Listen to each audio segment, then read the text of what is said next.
Evening, everybody. Thanks a lot for coming to talk about tonight. What I think a lot of people in America right now think is the biggest issue in the country, which is what the heck is going on right now with American politics. As far as we remember throughout our lives, politics in America has been a stable system that we all understood. There was a Republican Party, and it represented the ideas of conservatism. It had a pretty well understood coalition of people, a set of ideas. There was a Democratic Party, and it had its own ideology of New Deal liberalism. And it had its own set of a coalition of people and ideas, and they stayed this way pretty consistently over time. And politics, the issues would change over time, and people would sometimes drift a little bit demographics from one group to another. But for the most part, we knew how politics worked, and we knew what we were going to get when Republicans and Democrats got elected, and we knew that no matter who won, basically we were going to be pretty much all right. And then over the last couple of years, that all started to radically come apart. Now there are new people pushing into the public square, people with new ideas, and some of it very disruptive. You've got this new anger in the country and frustration, the sense that nothing is getting done, the sense that nobody knows what's going to happen next. And a lot of people are getting alarmed, and not incorrectly so. What they perceive about the change in our country and our change in the political system isn't wrong. I mean, there really is something happening. And not only that, it's something that's baked into the very foundation and structure of our republic. It's something that's happened before, many times, again and again, and it's not even really something new. And it's going to be probably the biggest thing that's going to happen in our lifetimes. And that is that we're having a major political realignment. It's just that we have, throughout our lives, we've lived in the stable part of a party system, and that's all we know, and we think that that's the political normal. We've never lived through one of these transitions before. So to us, it seems like the whole world is falling down. So I'm going to try to really answer in that the three big questions that are sort of looming over. And the first one is the basic one, which is just the what.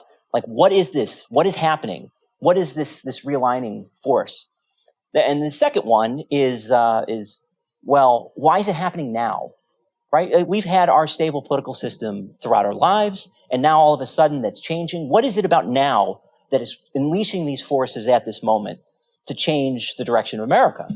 And then the last one, which is I think probably the most important, is what can we and potentially should we do about this? How can we harness this to try to change and make sure that the future of America is the one we want and not one that we don't want? So let's start with the first question, which is the what. What the heck is a realignment in the first place? Now, most people, I think, fundamentally misunderstand how political parties in this country work. They have a sense that parties change gradually over time, and it's sort of a process of evolution. And that's not really how it works at all. How it actually works is we form parties in a moment of crisis. There's an event, there's something really big in the country, and usually it's in the wake of a previous party collapse. And in that crisis, we form two coalitions around whatever is the biggest issue at the time that can unite half the country. And once we create those parties, and they build those coalitions of people, they basically stay pretty steady over decades and decades of time. And as they do it, we have two parties with two ideologies that are having this debate, and they keep hashing out the debate until it's done. And while the parties, the issues will change, the fundamental ideologies really don't.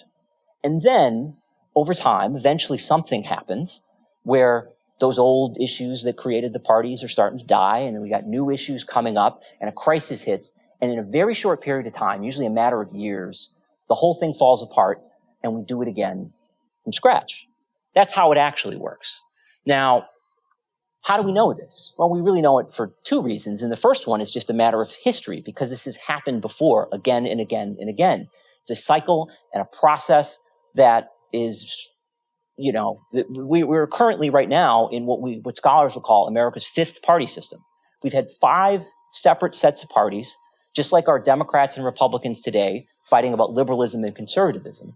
We've had 5 of these, each punctuated by a major realignment. There was the first party system that everybody knows from school. You had Federalists and Democratic Republicans, Hamilton versus Jefferson. And they were having this debate. And the debate they were having was, the founders had no idea what this republic was supposed to look like. They created it on paper. No one had done it before. They had a lot of disagreements about what a republic was supposed to work like and how it was going to actually function in practice. And they split into two parties. And those parties then existed for a while until that debate was resolved. And then that party system collapsed. And then we got a second party system with Andrew Jackson in 1824. And Andrew Jackson was a disruptive force in politics. He was a passionate populist. And he came in at a time where there was new issues. And the new issues was the issues of the frontier. Because at this point now, the republic of our founders had become this frontier nation spanning all the way, past the Mississippi River. And we had to figure out how to bring the people into the republic, because this had been an elite-driven republic, but it had this idea that it was supposed to be a democracy. So you had Andrew Jackson, and he became the Democrats, and you had a new second party, which was the Whigs of Henry Clay and John Quincy Adams. And they, again, had this debate over, well, what does it mean to bring the people in the republic, with populism and modernization and all this? And that debate went on until it, too, was resolved. And then we had a new issue, which was slavery, so that the old system fell down. We plunged into a civil war, got two new parties, the Republicans and the Democrats. And they were having a debate over not just slavery, but North versus South, and the sort of, what do we do after the Civil War, and how do we put the country back together, and Reconstruction and all of that. And these parties then went on until that got resolved, and then they fell apart. And we had a new issue, which was industrialization, which was completely changing the country and ripping apart the foundation of the middle-class family farm economy. And those parties died, and then we had a new burst with William Jennings Bryan heading a new populist Democratic Party that changed the face of the Democratic Party very quickly. And we had the progressive movement came up and became the party of Teddy Roosevelt. And we had this populist and progressive era. And that's what happened until we went to 1932. Then we had a depression. We had a loss of faith in the republic about how it works and how it's supposed to work. And the sense that maybe this modern nation of factories and cars and big cities, that this constitution that we had created to deal with, a bunch of colonies on the coast, maybe it didn't work. And so that's where liberalism and conservatism and our modern Democrats and Republicans came from. They came out of that fight and how to resolve that. FDR got elected. He got elected on the face of an old Democratic Party, the old party of Bryan, and he had to throw everything at the wall to figure out what to do. So what did he do? He pulled to a lot of progressives who at that point had been mostly Republicans with progressive ideas on how to use policy and planning to build a progress for the people. And he also eventually fell back on populist ideas that had been part of the Democratic Party from before. And these populist ideas where the idea of, prioritizing workers and raising taxes on the rich and all this. And he created this new ideology that had never existed. That's the ideology of New Deal liberalism that we now take for granted as normal. And it was invented there at that time and place. And in response, as in every party system, there were people who disagreed.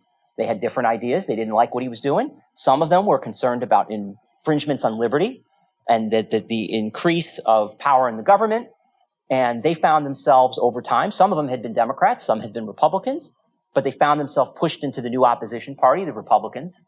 And they made common cause with other people who were concerned that this New Deal was changing the character of the citizenry, of the people of America. And by changing the citizens in a democracy, that changes what the government does, and they would undercut the culture and that had created success for the nation. They had these ideas of Republican virtue, and they found themselves in the Republican Party too.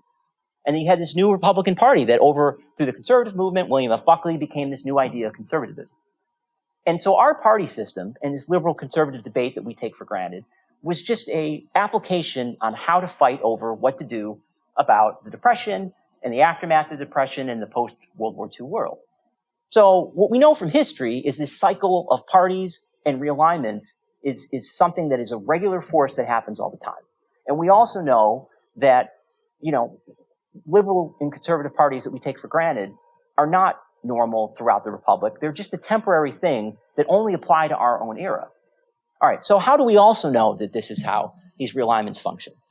Well, we also know from common sense, because if you just look at the structure of our Republic, it's sort of inevitable that parties would get created and destroyed in the way that they historically have always done. And why? Well, first thing is we have a two-party system for a reason. It's because we have a system based on majority rules. If you get 50% of the vote, you get power. If you have less than 50% of the vote, you get nothing. And it's not just a case of elections. It's true in elections. But it's also true across the entire system, right? You have to have 50% of Congress, the Senate. You got to win governor's seats across the country. You have to win, presidential elections across the country. So it's not just 50%. It's 50% of the nation. So what you always end up with is two parties with 50% of the vote nationally. Would they tend to do better and worse in certain pockets here and there? And the process also, of course, works in reverse, too. And this is the part that people often forget, which is if you're getting too much more than 50% of the vote, you're wasting votes on people you don't need. You're giving them resources that they don't need. You're actually getting vetoes from people whose votes you don't need and then stopping you from doing things the other people in your coalition want to do. So if you're getting more than 50%, you start pushing people out. And, you see this where, you're not, Republicans in name only, you guys are sellouts, whatever. You see this process that happens when parties are doing a little too well, they get rid of the people they don't need and get back to 50%. So over the long term, we always trend to two parties with 50% of the vote. Now, we also know that if you look at it, that those parties, like how would you create a party that gets 50% of the entire country? Right? That's a staggering thing to do. I mean, people disagree. They have all kinds of disagreements. They disagree about many things. They have different principles they believe in. So the only way you can bind half of a country together is with whatever is the biggest, most important. You got to pick one thing, the biggest, most important issue of an age, the thing that is just, looming everywhere. And you take that issue and you find an idea and you do that and you can unite a diverse coalition of people who have tons of disagreements, but they do agree on this. And that's how you build a party. So the way that we've seen this operate in practice throughout the Republic is the way that if you look at the way that we structure things, is inevitable that it would work out. So that's the process. That's the what about realignments, what they are and how they work. And they're not about the way people a lot of times think that it's about just demographic groups moving back and forth between parties. If we have a realignment that we're going to have a permanent majority, my party is going to win for forever because we captured the soccer mom vote. That's not a realignment. A realignment is a fundamental reordering of the basic ideology that motivates the political debate of America. It is the complete reshuffling, not just of what our parties, like what they stand for and what it means to be a Republican or a Democrat or a Whig or a Federalist. All right, so that's the what. So then the second question, which is, well, why now?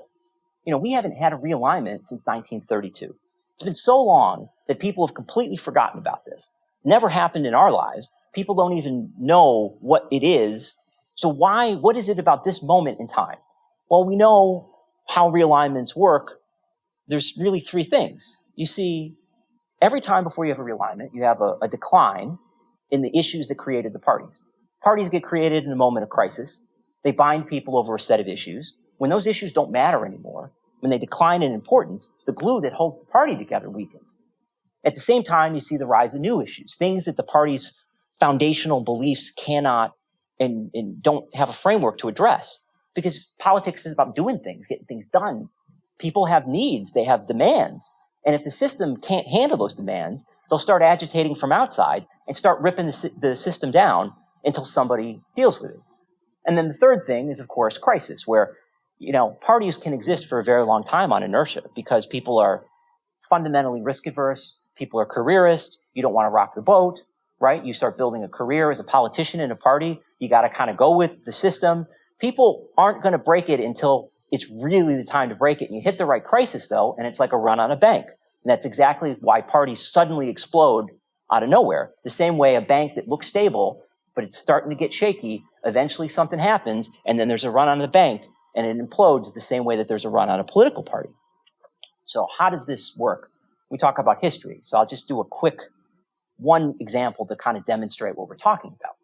And that's 1896 with William Jennings Bryan and the populist and progressive era. And I bring it up because it has a lot of parallels to our situation today.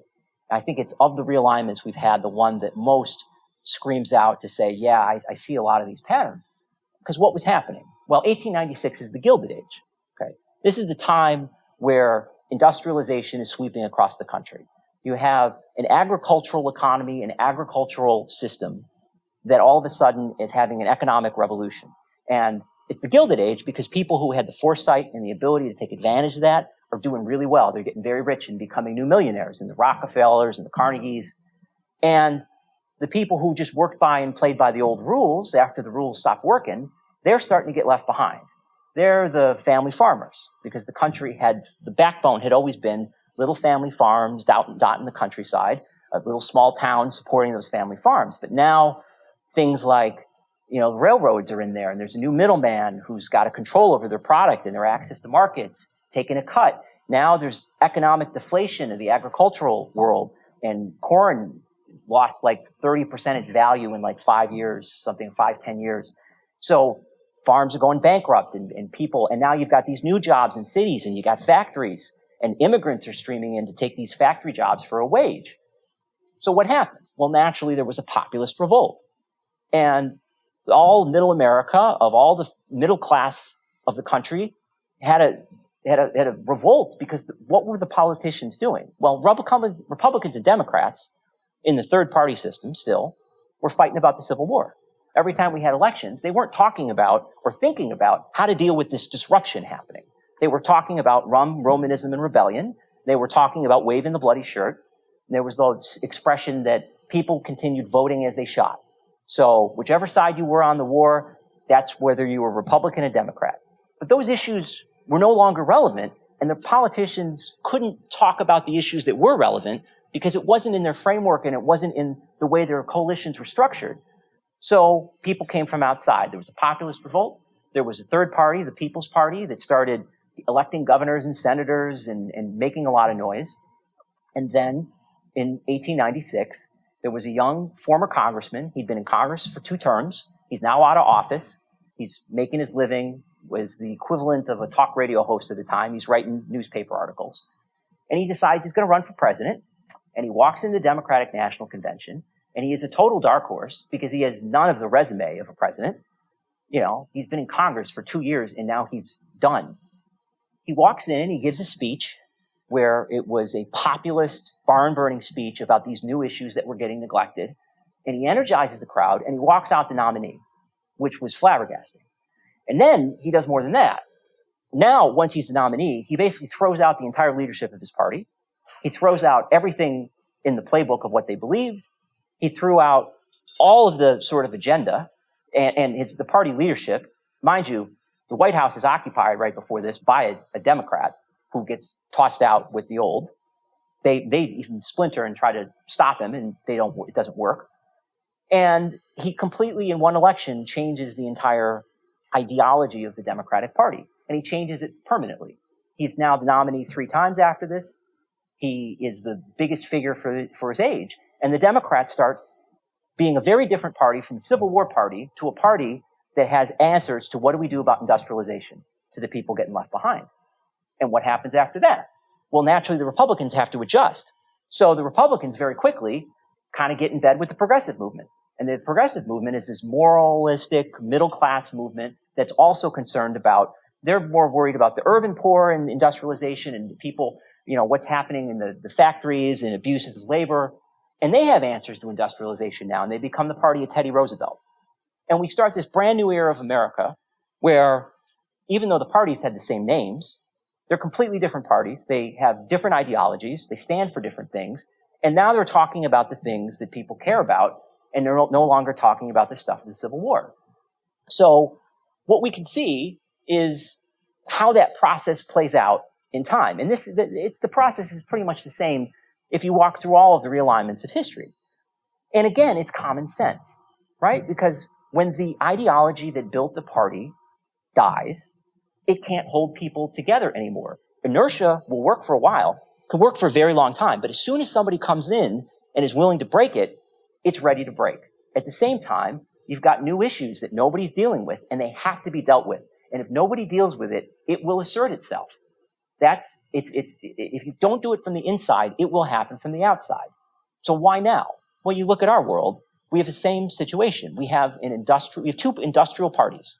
industrial era parties, fighting about Franklin Roosevelt's New Deal. They've been fighting about Franklin Roosevelt and the New Deal since 1932. Liberalism and conservatism. They're two ideas about how to regulate an industrial economy in a Cold War world. And that is the framework that holds their coalitions together. It's the framework that controls how they look at the world and what they debate. And that's the debate they're having. But then you look at our problems. We have an information age post-industrial world, and none of the problems that people are upset about are getting dealt with in the current party system because it's not in the frameworks. And it's not even something that they're equipped to think about.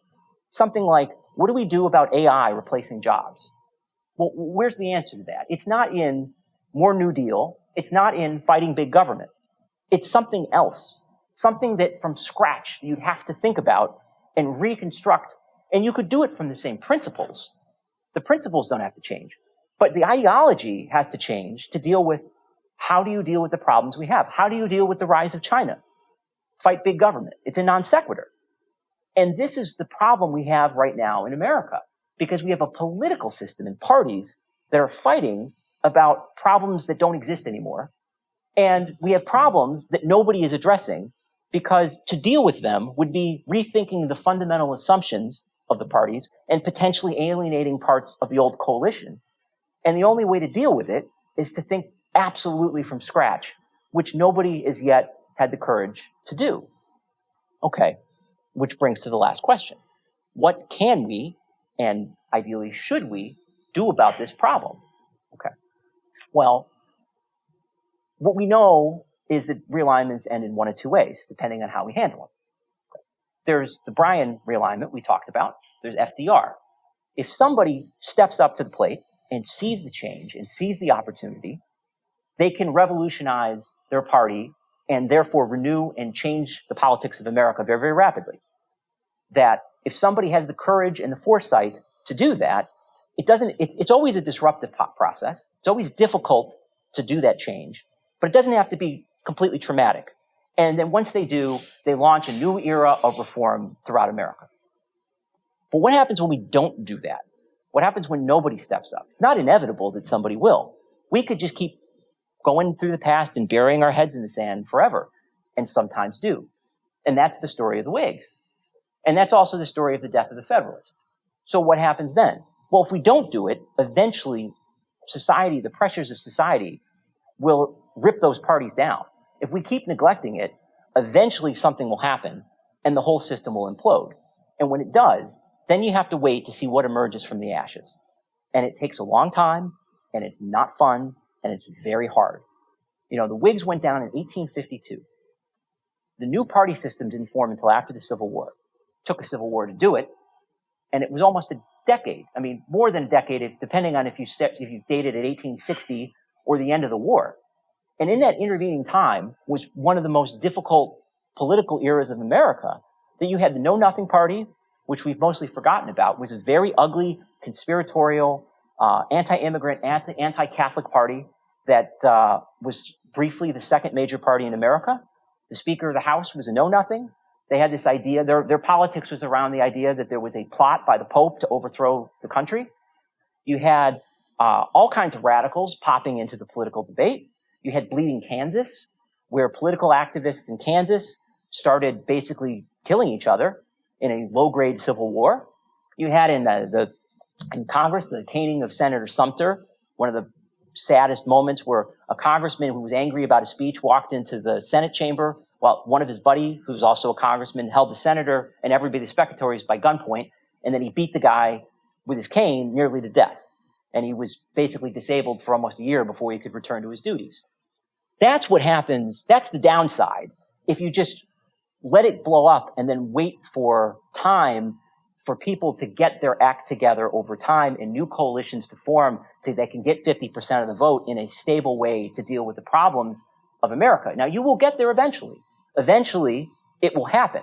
But the journey is not a good time. So clearly, the better thing to do is for somebody to step up and to jump into the change themselves. All right, so we're in election year. Is anybody looking like they might do it? Okay. Well, there's reasons to think we could be kind of optimistic, But there's people who are inching towards it. They're thinking about it, but nobody's really dived in, okay? You could look at somebody, particularly maybe a Mayor Pete or an Andrew Yang, complete outsiders. They're kind of like Brian.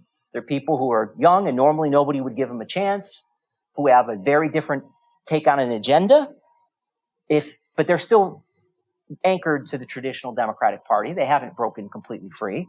You could look at somebody like Elizabeth Warren, right? When you listen to what she talks about corruption, that the system is broken. It's very similar to what you hear through any realigning era, this idea, and it's true, one of the factors of realignments is corruption always, because when the old parties aren't working and they're not getting anything done, because the old issues are dead, corruption always creeps in. So that sounds like it could go that direction if she changed her mind. A Harris or a Booker, they have the charisma, they seem to be creative, but nobody's yet really jumped forward to do the total rethinking, the starting from scratch. And there's a huge opportunity there that one of them could do, because if you look at 2016, on the other side, I think that's how President Trump won. You had a bunch of candidates. You saw this pressure. There's pressure in society for change. You had a bunch of candidates who ran perfect campaigns for a Republican campaign in any other year. You know, you look at the Jeb Bush campaign or the Marco Rubio campaign, it was textbook. And this time it didn't work because somebody came and did something different. All right, well, could the realignment come from the other way? Could it come from the Republican side? Okay, well, you could look at a Justin Amash who's just left the Republican Party. He's maybe going to run a third-party run on sort of a different set of ideas. Maybe people think a Ben Sass would do it. Or what about the president himself? Why isn't he the realigning force? And the truth is, he's kind of halfway there, right? Like, he certainly has new ideas. He's surfing on this energy and this demand from change. And it's really, if you look at his campaign in 2016, it's not even that different. It's sort of the more ominous version even of the Obama campaign as this has been building up. Obama said he got all this energy. He was going to get rid of red and blue America. He was going to, yes, we can think of our problems new, but he ended up governing like a traditional Democrat. If you look at the Trump message, it's very similar, but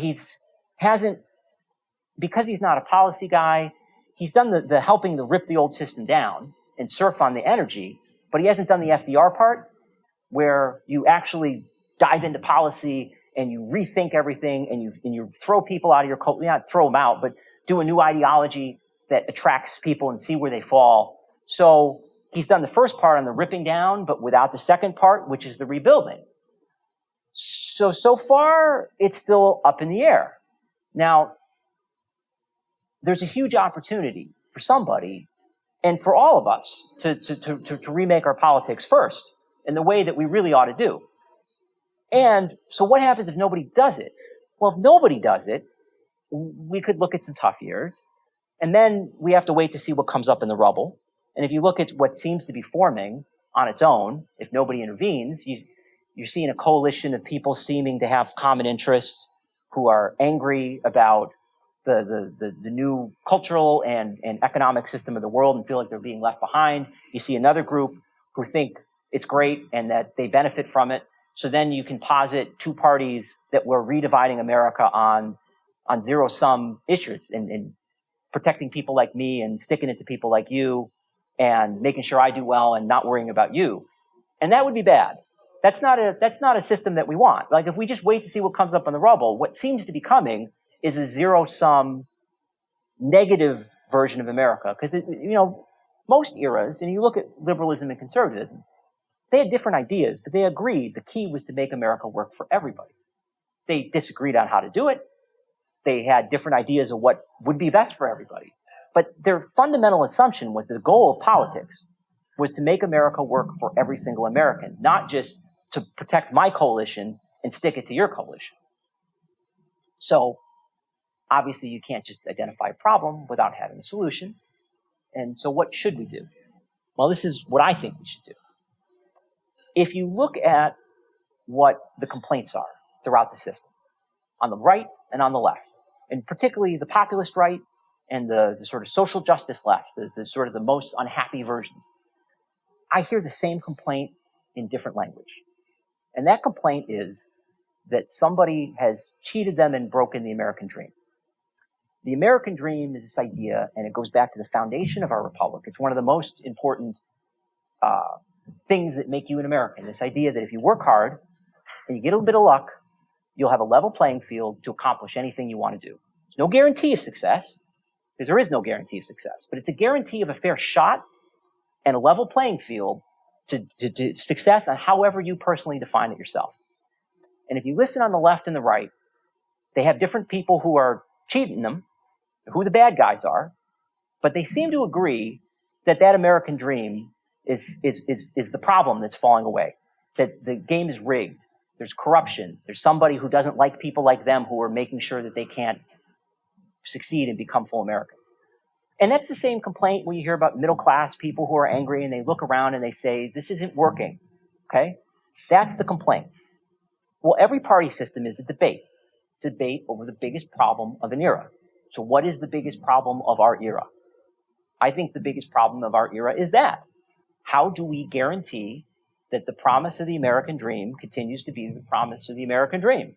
That it's never been perfect, it's never always worked, but we've always believed as a people that that's how the republic is supposed to work. So restoring that idea and restoring that promise and restoring faith and trust is the debate we need to have. Now, I'm not talking about one party, because party systems are a system of two parties. It's about everybody fits in somewhere. All your different ideas, no matter who you are, no matter what you value, you have to fit into the system somewhere. What's important about a party system is what the debate is, because that controls what we deal with and hash out. And usually, both sides get some of what they want, because when we resolve whatever the debate is, the best ideas from both, we take it. We take a little Hamilton and a little Jefferson, right? We take a little Jackson and a little Henry Clay.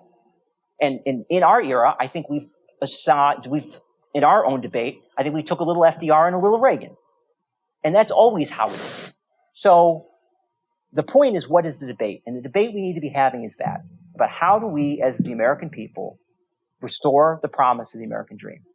And whoever comes forward, and whether it comes from outside the system or from inside the system, that should be the focus on coming up with new agendas and new ideas to think from scratch, to redevelop our institutions in the light of a new economic and social world that looks nothing like the ones that all of our institutions take for granted. To rethink everything on how can we restructure America so it works and so everybody feels like that they have a fair shot at achieving the American dream, however they define it to be. So that's my solution. Thank you all for coming, and thank you very much.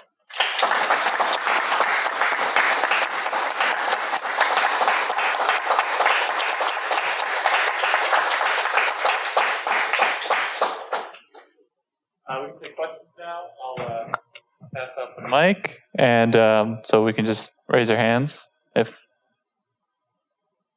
you can go ahead if you're ready.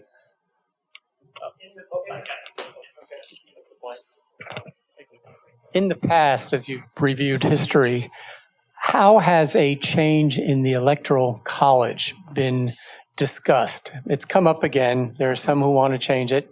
I don't think it has a chance. I think it has a benefit, but people are going to promote a change to make a pure democracy out of what is a republic. Do you have any thoughts on that? Well, I mean, it's not something that has, in the early republic, it was obviously a big issue, right? And we played with the electoral rules a couple of times because we had this idea that the Electoral College was going to be an electoral college. And then we found out very quickly why that didn't work. And in fact, the failure of the Electoral College is a fascinating story in itself because it's really a demonstration of why parties are essential and built into the country the way it was built. Because what ended up happening was the reason the Electoral College didn't work was because we formed two parties. And then once we formed two parties, people started making sure that their electors from their states voted for their candidates and were locked in beforehand. And pretty soon the whole thing became a formality. And then you also got messes like the Aaron Burr disaster, right? Where, the original system, the vice president was the guy who got the second most electoral votes. So Aaron Burr is supposed to be Jefferson's, his vice president. And they ended up getting the same amount of electoral votes because all their electors, somebody was supposed to drop their vote and didn't. So they got the same amount. And then the Federalists who had control of Congress had to consider, well, maybe we'd rather have this Burr guy and give it to him instead. And it was a mess. And that's why we reformed everything the way it is now. So it is a de facto democratic system, and the Electoral College is mostly a formality. So whether it wouldn't have any effect, obviously, on the parties and realignments and all that. Whether it's a good idea, the only problem is, right, this is a disruptive moment. There's a lot of instability. So to fix it would mean reopening the Constitution. And reopening the Constitution, you don't get to do and just fix the one thing you want to fix the way you want to fix it. Once you start doing that, anybody, including people with very bad ideas, all of a sudden get to show up and say, oh, I got some great ideas for the Constitution. Listen to this. So that's why I'm not sure it's such a great, if it's a reform that we need, it's probably a reform that we need once stability is restored and there's order again. At a time where there's political uncertainty, it's probably not the best time to reopen the Constitution debate and let anybody with their wonderful ideas start doing things that are permanent. So.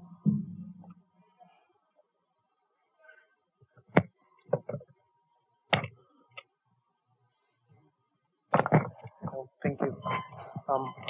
Hello.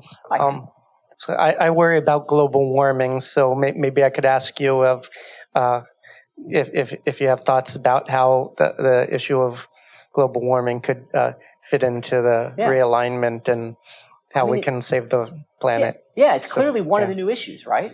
I mean, it's an example of something that is a new issue that didn't exist, that we need a solution to, and not just need a solution to, we need a solution that, we need a way to debate it that people can feel happy and that we had, you can't, one of the big problems you see in issues like this, people have this idea that they're going to win an election and cram down their preferred solution for all time, and that's going to work, right? I mean, that's the temperance answer, right? Temperance, if you don't remember, temperance was probably the biggest issue in the country for about 80 years, right? It had the effect like the abortion debate. It was this moral issue that cut across politics. It was very intense. And, it decided elections for years and years. And then eventually the stars aligned. And when the progressive movement was at their height, they had enough power and they won and they got it through. But they jammed it through in a way that a lot of people were really unhappy with it. It was a bare majority and it was a disaster. It didn't last. So to really solve any of these things, this is why these debates are so important, because the way we have these debates and find a solution that everybody feels is legitimate and they can live with, that's the way these things stick. So my answer to the global warming issue is, it's just like China or AI. It's this new thing that it's not in the language of liberalism or conservatism. And in fact, that's why it's been so distorting. And more than that, looking at that problem through the lens of government, no government versus what could we really do to solve this problem is part of the reason that we're not doing anything about it. Because we're frozen, because we're having a debate in terms that don't make sense in the context of the problem. I have a question. You talked about the particular politicians who may move the party, one party or another, to realignment. But you also mentioned, at least historically, that there were times third parties that arose. What are your thoughts now in looking at the likelihood of somebody within either the Democratic or the Republican Party changing within the party, or potential of someone from without realigning the parties in response to the major issues that you see? Yeah. All right. So to answer that, a little sort of big picture thinking about third parties first. Okay. There's this myth that third parties don't ever win in America, which is false. Well, it's half true and half false. What happens actually in the middle of a stable party system, like I said, we've had 5 party systems, and once they're formed and stable, it's basically impossible as a third party to butt yourself in. And if you do, it'll be a short-lived thing. You'll come in as a protest movement, you'll make some noise, and eventually you'll get co-opted by one of the parties because, again, common sense. You're in an era where most people are happy with the parties. They're working, they're debating and dealing with the issues people care about. The number of people who are unhappy with the parties are reasonably small. They can't sustain a party by themselves. So they end up being one-issue movements. They care about one issue, and once that issue gets resolved, they can't sustain a party. But The part that gets left out is during realigning eras, third parties win all the time. It's a very, very, effective way to cause a realignment to change. And you look at it, all right, well, the Federalists went down and the Democratic Republicans really went down, and the Whigs and the Democrats were both really brand new parties. I know the Democrats sometimes like to claim Jefferson and the Democratic Republicans, but in reality, the Democratic Republicans faded. What happened was the Federalist Party blew up, and the Democratic Republicans were the only party left standing, and they very quickly faded away because they had no purpose without an opposition. And the whole country stagnated in the era of good feelings. It was basically no party politics for a short period until Jackson showed up and created a new party. You had that, and then when the Whigs went down, you had both the know-nothings who were, I don't know if they technically count as a major party, and then the Republicans. But we haven't had one, you would say, since the Civil War, except we were talking about Bryan. Well, what happened with Bryan? He basically, the story is always told that the Democrats ate the Populist Party, that the People's Party had been co-opted by the Democratic Party. But the way I read it is that the People's Party took over the Democratic Party and kept the name. I mean, you look, the substance and ideas were the People's Parties. The Democrats disappeared. Now, like a lot of times in a merger, when a smaller company buys a bigger company, the smaller company takes the name of the bigger company with the better brand. But that doesn't mean that the bigger company acquired the smaller company. I would say the Populists replaced the Democrats in 1896. So the only time that we didn't have a party replacement, as far as I see it, is 1932. And, the Republican Party in 1932 really did, for all intents and purposes, collapse in the Depression. Hoover lost, I think he won, I forget the number of states, it's 2 or 3 or something ridiculous. There's a famous telegram to Hoover about vote for Roosevelt and make it unanimous or something like that. Like it was really that bad. And it took years for the Republican Party to reconstitute itself as a new party with new ideas. So I would say, hey, third party thing, if it's going to happen, now would be the time. Well, where would it come from? There are some movements. There's a group called the Alliance Party that's trying to build something like this. There are a lot of disaffected Republicans that have been looking around to see whether they can do a challenge, and that's a possibility. If they found somebody, it couldn't come from just a rich guy who self-funds his campaign because he wants to be important. I mean, it has to be a bottom-up movement of people that can build something of discontent around new ideas. But yeah, it's totally a possible thing. I don't see where it's happening yet, but I definitely see movement to do it. And I think it's not something to discount. And if it did happen, I think it could happen very quickly.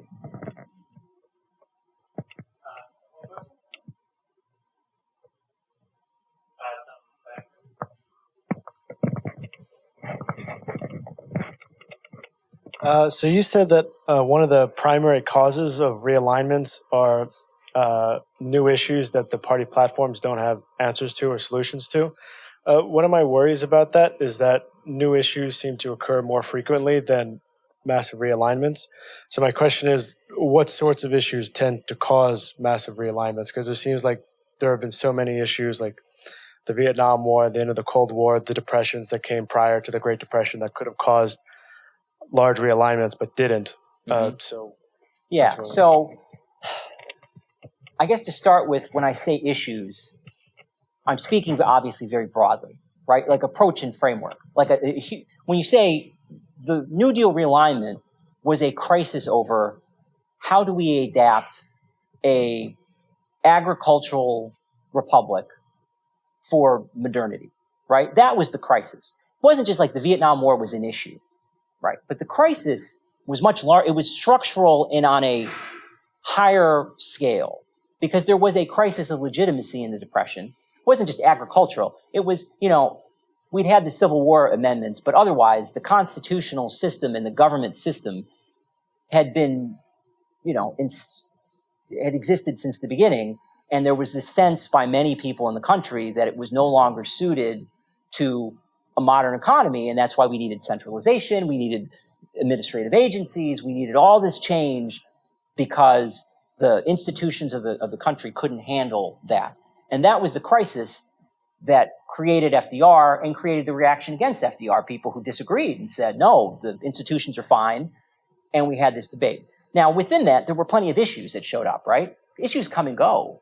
You even think, there was a paragraph I remember I wrote in the book about the big issues in the latest presidential campaigns over the last 15 years. And it was even staggering to me where you like things about like whip inflation now and the lockbox, remember that for Social Security? Like you forget about them 4 years later.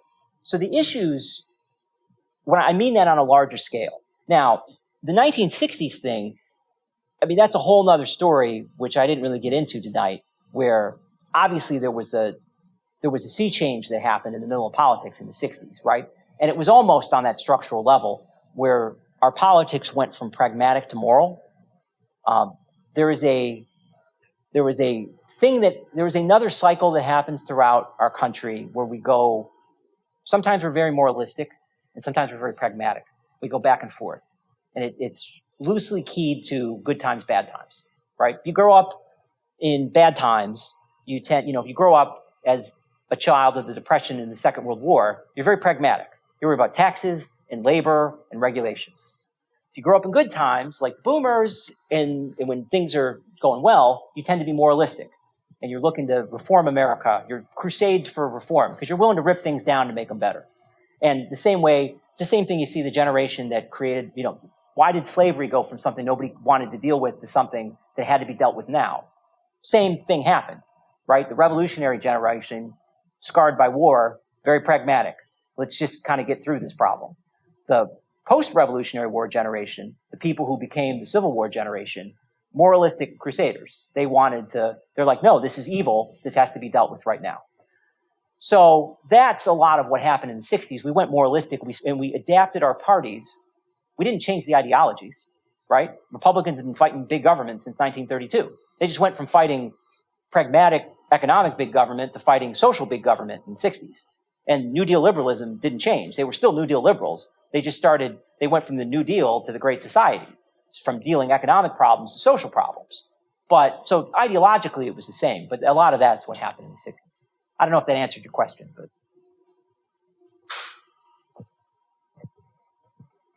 We have time for one last question if anyone wants to chip in. Cool.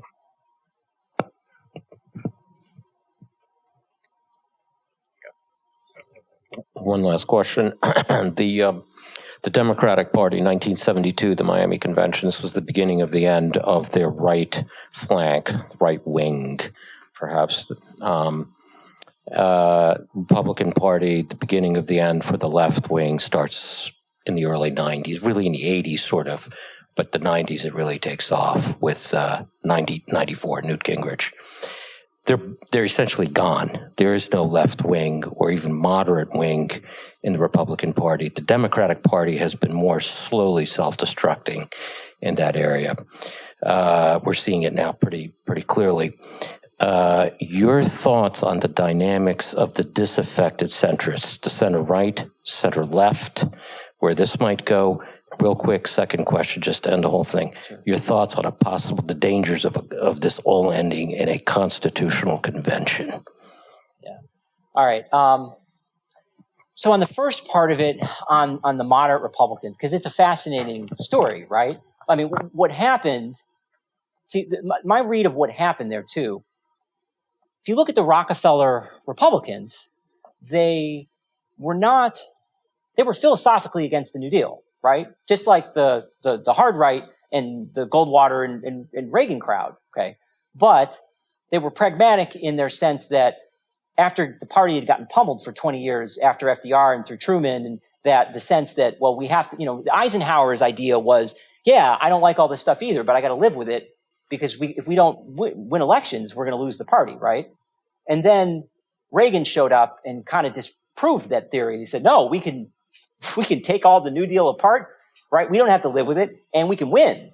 And that really undercut a lot of the group that was saying, yeah, well, we kind of have to live with it, right?